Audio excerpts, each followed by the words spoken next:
Halo, Sobat Sejarah. Kembali lagi bersama saya di channel ini.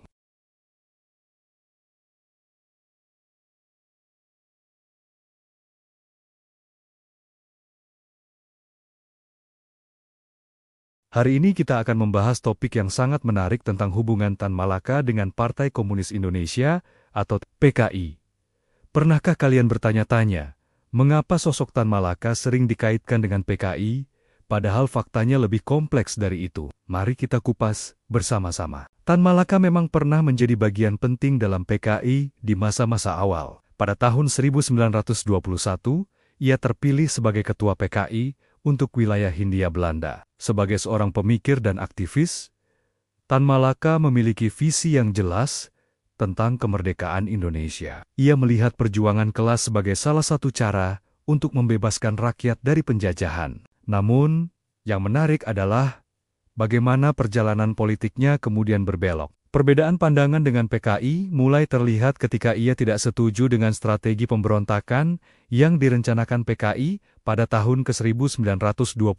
Tan Malaka meyakini bahwa kondisi saat itu belum tepat untuk melakukan perlawanan bersenjata. Ia berpendapat bahwa rakyat masih membutuhkan persiapan yang lebih matang. Pandangan Tan Malaka tentang revolusi sangat berbeda dengan PKI. Ia lebih menekankan pada pentingnya pendidikan politik untuk rakyat dan pembentukan Front Persatuan Nasional yang lebih luas. Baginya, perjuangan kemerdekaan Indonesia tidak bisa hanya mengandalkan satu ideologi atau kelompok tertentu. Yang sering dilupakan banyak orang adalah bahwa Tan Malaka sebenarnya mendirikan Partai Republik Indonesia (PARI) pada tahun 1927. Sebuah organisasi yang berbeda dengan PKI. PARI lebih berfokus pada perjuangan kemerdekaan nasional dengan pendekatan yang lebih inklusif. Lalu mengapa Tan Malaka tetap dianggap sebagai tokoh komunis? Ini mungkin karena beberapa faktor. Pertama, peran awalnya yang signifikan di PKI sulit dilupakan. Kedua, beberapa gagasannya memang sejalan dengan pemikiran sosialis, meskipun ia memiliki interpretasi yang berbeda. Dan ketiga, situasi politik pada masa itu yang cenderung mengkategorikan tokoh-tokoh pergerakan secara hitam putih.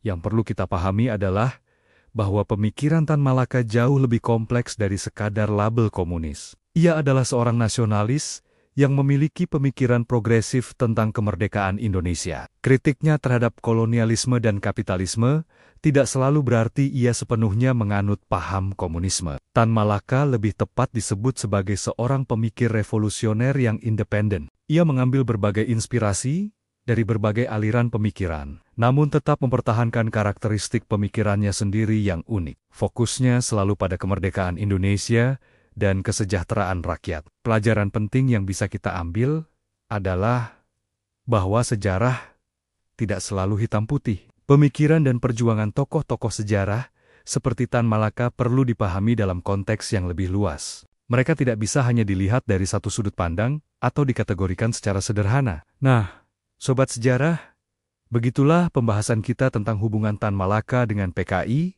Semoga video ini memberi perspektif baru tentang salah satu tokoh penting dalam sejarah Indonesia ini. Jangan lupa like, komen, dan subscribe channel ini untuk konten-konten menarik lainnya tentang sejarah Indonesia. Aktifkan juga lonceng notifikasinya agar tidak ketinggalan video-video terbaru dari kami.